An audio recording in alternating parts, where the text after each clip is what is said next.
Саламатсыздар ма, құрметті замандастар. Мен сіздермен бірге Шолпан Қасымжанқызы. Бүгін Тараз қаласынан, тарихи тағылымы мол Тараз қаласына сіздерменен сұхбатқа шығып тұрмын.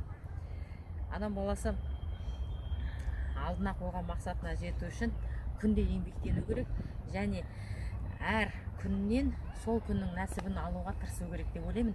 Өйткені шынында бір күнімізге ұқсамай өткен кезде біз өзіміздің алдағы қойған мақсатымызға жете алады екенбіз. Ал егерде тек қана бір сызықтың жолымен ғана жүріп, жұмыс үй ғана бір сызықтың бойында ғана жүретін болса, онда біз